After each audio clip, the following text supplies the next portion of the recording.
Hi hello welcome to Jason media. అప్పుడు team India తోపు cricketer, ఇప్పుడు 1300 కోట్ల కలెక్షన్తో సంచలనం. బాక్సాఫీస్ షేక్ చేసిన డైరెక్టర్. సాధారణంగా భారతీయ సినీ పరిశ్రమలో టాలెంట్ డైరెక్టర్స్ ఎంతో మంది ఉన్నారు. కంటెంట్ డైరెక్షన్, మేకింగ్ స్టైల్తో బాక్సాఫీస్ వద్ద తుఫాను సృష్టిస్తున్నారు.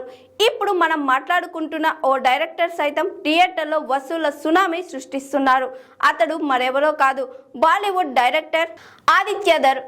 అతడు దర్శకత్వం వహించిన దురంధర్ చిత్రం డిసెంబర్ 5, 2025న విడుదలై ప్రపంచవ్యాప్తంగా 1300 కోట్లకు పైగా వసూలు చేసి సంచలనం సృష్టించింది.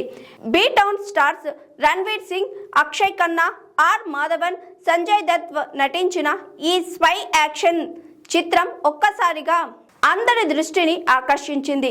పఠాన్, జవాన్ వంటి మెగా హిట్ చిత్రాల రికార్డులను బద్దలు కొట్టి ప్రపంచ వ్యాప్తంగా అత్యధిక వసూలు చేసిన హిందీ చిత్రంగా నిలిచింది. ఇక ఇప్పుడు ఈ సినిమా రెండవ భాగం దురంధర్ ది రివెంజ్. ఈ హిమాలయ విజయం వెనుక నిరాశపరిచే క్రికెటర్ కళ దాగి ఉంది. ఆదిత్యధర్ తన తొలి నాళ్ళలోనే ప్రతిభావంతుడైన క్రికెటర్గా ఎదిగాడు. కానీ అతడు అండర్-19 జట్టులో చోటు సంపాదించబోతున్న సమయంలో కొన్ని కారణాల వల్ల అతని జట్టు నుండి తొలగించారు.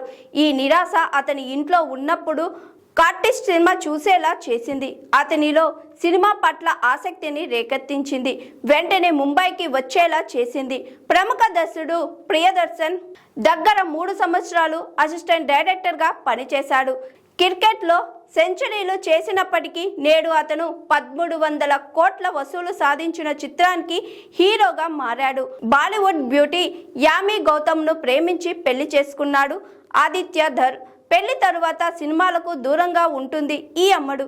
తెలుగులో కొరియర్ బాయ్ కళ్యాణ్, గౌరవం వంటి చిత్రాల్లో నటించింది. కానీ ఆశించిన స్థాయిలో గుర్తింపు రాలేదు.